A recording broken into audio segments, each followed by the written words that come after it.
یہ مغرب کی تہذیب کے ساتھ جوڑا ہے، مادر پدر آزاد تہذیب کے ساتھ جوڑا ہے۔ ہمارے لائف سٹائل بدل گئے ہیں، ہمارے آمدن کے ذرائع کم ہیں اور اپنے گھروں کے اخراجات بے تحاشا بڑھا لی اور نمود و نمائش بڑھ گئی اور ایک نمائشی سلسلہ بڑھ گیا ہے۔ گھر میں کھانے کو نہیں ہے لیکن اولاد کی شادی پر نمود و نمائش پہ ہم اپنے آپ کو تباہ کر بیٹھتے ہیں۔ اس لیے میں سمجھتا ہوں جہاں ریاست اس کی ذمہ دار ہے وہ حق نہ دے، انصاف نہ دے، لوگوں کی داد رسی نہ کرے، عدالتیں انصاف نہ دیں اور سرکاری محکمے لوگوں کی تذلیل کریں، رشوت، سفارش اور کرپشن کے بغیر کسی کا کام نہ ہو، تو یہ بھی ایک ذہنی انتشار کا ذریعہ ہے۔ ریاست اپنی اصلاح کرے لیکن علماء، ممبر و محراب اور دین سے تعلق رکھنے والے لوگ اس بات کو سمجھیں کہ یہ ان کی ذمہ داری ہے کہ لوگوں کی اصلاح کریں، لوگوں کے اندر وسعت نظر پیدا کریں،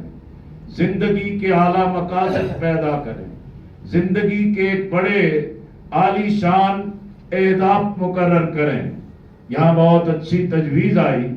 کہ ملی یکجہتی کونسل اس بات کا اہتمام کرے کہ نئی نسل کی تربیت، اتحاد کی اہمیت، مستقبل کی یہ جو ہمارا ایک نئی نسل کے ہاتھوں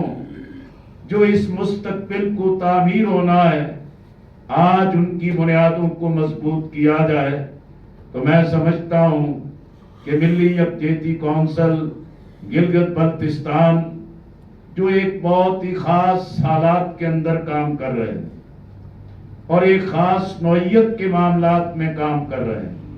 ہم جانتے ہیں باہر کی سازشیں بھی ہیں، باہر کے فتنے بھی ہیں، بیرونی قوتوں کے ٹارگٹ بھی ہیں اور ان کے پیش نظر پاکستان کا عدم استحکام، ہمارے معاشرے کے اندر فساد کھڑا کرنا، پیدا کرنا، یہ ان قوتوں کا بھی کھیل ہو سکتا ہے۔ لیکن بنیادی طور پر جو ہمارے اپنے اندر کے مسائل ہیں، جو ہمارے اندر عدم برداشت ہے، ہم کسی کو بھی ماننے کو تیار نہیں ہیں۔ تکبر ہے، غرور ہے، بد کلامی ہے، بد زبانی ہے اور دوسرے کی توہین کرنا، اور سوشل میڈیا نے جلتی پر تیل کا کام کیا ہے اور یہ سلسلہ اور دراز ہوتا چلا جا رہا ہے۔ اس لیے میں سمجھتا ہوں کہ ان حالات میں علماء کو، دینی جماعتوں کو، تمام قائدین کو اپنے اس ملی، اپنے اس قومی، اپنے اس دینی، اپنے شرعی اس فرض کو نبھانا ہے۔ اسی طرح میں سمجھوں کہ یہ غلط فہمیاں ہیں جو لوگوں کے اندر پھیلا دی گئی۔ اہل سنت میں کبھی ایسی چیزیں نہیں تھیں کہ جو آج گھر کر چکی ہیں، اور یہ رویہ پیدا کر لیا گیا ہے کہ اکابرین کی نظر نہیں گئی یا اکابرین ان باتوں کو سمجھ نہیں سکے یا اکابرین کا علم اور ان کی تحقیق اس تہ تک نہیں پہنچ سکی۔ میں سمجھتا ہوں اپنے مسلک کے عشق میں اپنے اکابرین کی توہین کرنا اس سے بڑا اور ظلم کوئی نہیں ہو سکتا، اور اس کی آڑ میں ایک نفرتیں اور تکفیریت کو پھیلانا اس سے بڑا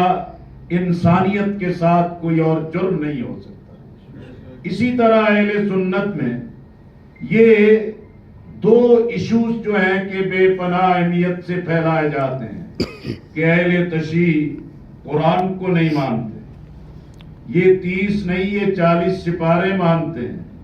حضرت عائشہ رضی اللہ تعالی عنہ کے بارے میں یہ توہین کرتے ہیں۔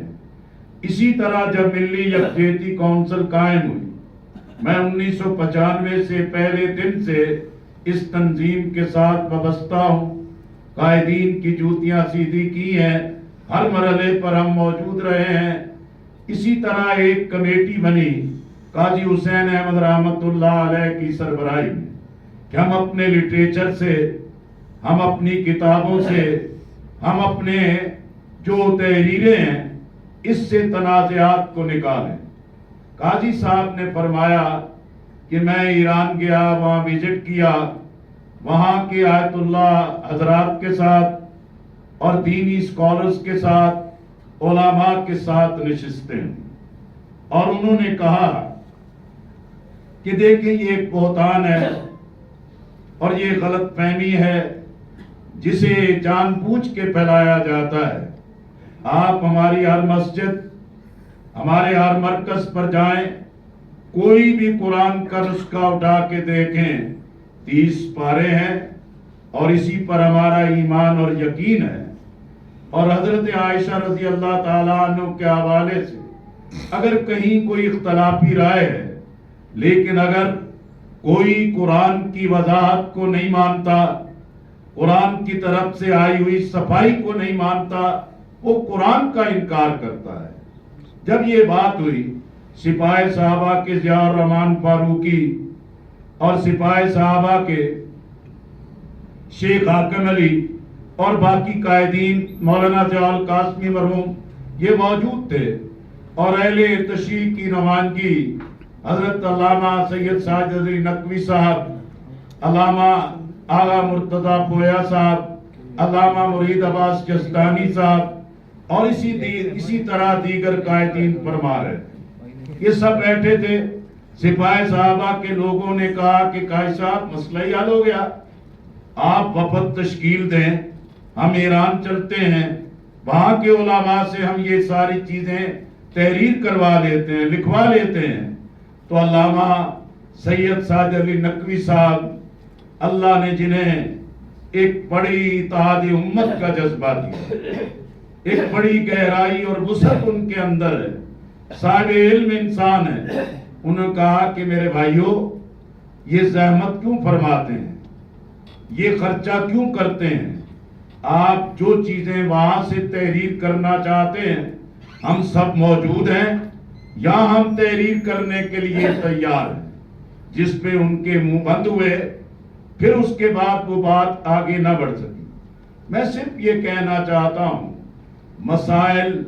حقیقت میں وہ ہیں جو انجانے میں کھڑے کیے جاتے ہیں اور جن کو پھیلانے کا اہتمام کیا جاتا ہے. ملی یکجہتی کونسل اسی مقصد کے لیے قائم ہوئی ہے کہ تمام دینی جماعتیں اتحاد کے اس جذبے کو پیش نظر رکھیں. جناب شیخ مرزا علی صاحب نے، جناب مشتاق احمد صاحب نے، جناب صدیقی صاحب نے، باقی قائدین نے بہت ہی شاندار بات کی ہے. اور میں سمجھتا ہوں اگر یہ ہمارے 8-10 قائدین اس پورے گلگت بلتستان میں فعال ہو جائیں، ہر مرحلے پر یہ فرنٹ لائن پر موجود ہوں اور لوگوں کی داد رسی کے لیے کھڑے ہوں، تو انشاءاللہ آپ وحدت کا، آپ یکجہتی کا فرض بھی ادا کریں گے. جناب شیخ صاحب نے جس سیاسی ضرورتوں کو ہمارے سامنے پیش کیا ہے، گلگت بلتستان یہ پورے پاکستان کے لیے ماڈل بن سکتا ہے، رول ماڈل بن سکتا ہے کہ آپ اسی جذبے کے ساتھ تمام دینی طبقات میں، تمام دین سے محبت رکھنے والوں میں یہ قرب پیدا کر لیں، یہ ماحول پیدا کر لیں، تو انشاءاللہ مستقبل آپ کا ہوگا، لوگ آپ پر اعتماد کریں گے. پہلی شرط یہ ہے اپنے غیر متزلزل موقف اور اتحاد کے ساتھ آپ کو پوری قوم کی قیادت کے لیے آگے آنا چاہیے.